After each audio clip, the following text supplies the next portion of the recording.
All right, now to the rise of eco-anxiety, a phenomenon spreading like wildfire among our youth. Many on the right have been warning for years that our classrooms are becoming soapboxes for this sort of stuff: climate alarmism, global warming hysteria, renewable energy evangelism, you name it. The left are marching their way through the institutions, we were told, replacing objective curriculums with biased and blatantly ideological material. More interested in coal bashing and greenie virtue signalling than anything else. Well, over the past week, we've seen what this kind of moral crusade on climate does to kids. It leads us to this. People are suffering. People are dying. Entire ecosystems are collapsing. We are in the beginning of a mass extinction, and all you can talk about is money and fairy tales of eternal economic growth. Yep, feeding kids doom and gloom narratives about the demise of civilisation freaks them out. Who would have thought? Even Scott Morrison intervened this week, saying we need to tread carefully when it comes to spruiking this kind of fear-mongering environmentalism to our kids. I think we've got to caution against raising the anxieties of children in our country. Previous generations have seen quite existential threats in the past, and these days I think it's important, and I say this as a parent too, we've got to make sure that our kids understand the facts, but they also have the context and the perspective, and that we do not create an anxiety amongst children in how we talk about and deal with these very real issues. Here. Well, to talk on the rise of climate change among our kids, the anxiety attached to that, and how to navigate it, we have child psychologist Clare Rowe joining us from Sydney. Thanks for joining us, Clare. What are they doing to our kids? Well, they're scaring them, essentially, as we saw, and I think that Scott Morrison's comments are very measured and very appropriate. I work in Sydney as a clinical psychologist with children, and I'm seeing scared children. What I think concerns me, Peter, most is that I'm seeing these little kids come in, and they might be 6, 7, 8 years old, and I'm seeing quite proud parents of their little eco-warriors. But, you know, when I'm talking to these children, they're terrified, and I don't see how that's going to help them at all. I mean, these children, you know, honestly don't think that they're going to make it through to adulthood, and I don't see how that's helpful for any generation. Clare, how much blame can we apportion to parents? You mentioned parents, but also teachers. I mean, I know of many teachers who have joined this crusade and, you know, encouraged these kids to go out and basically wag school for a day, as we saw last Friday.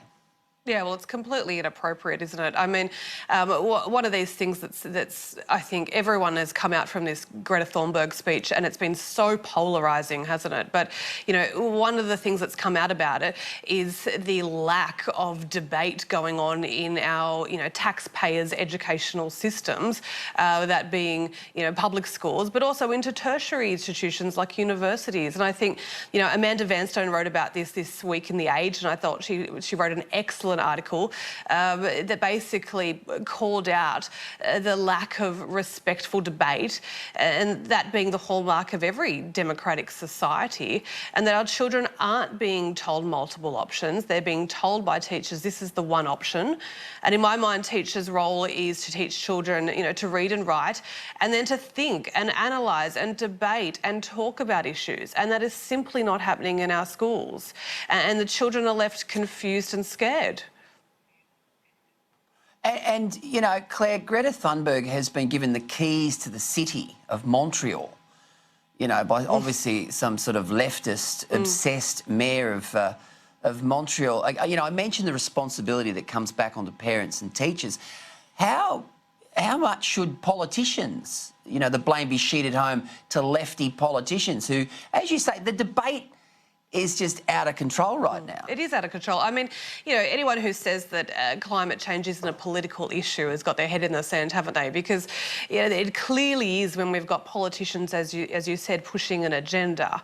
And people have asked me all week, you know, about Greta Thunberg, and you can't go anywhere without hearing about it. And I think one of the things that's come out of this is that we're not actually talking about climate change, are we? Or the climate change debate or climate change action. We're talking about an individual, and we're talking about, you know, Greta Thunberg. So So her little stunt there of coming across the oceans in this boat and whatever else that we're talking about has actually really detracted from the issue that she's pushing. But, you know, the other thing is, I've been asked, you know, do you worry about this child at all? And I suppose the answer is yes. I mean, when the circus goes home and people have stopped using her and put her up with keys to the city, what's she going to do? I don't know. I very much believe this is her parents' issue.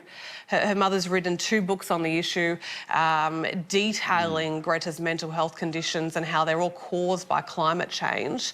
What happens to this poor girl when she's had her limelight and, you know, those pushing that agenda move on to the next person?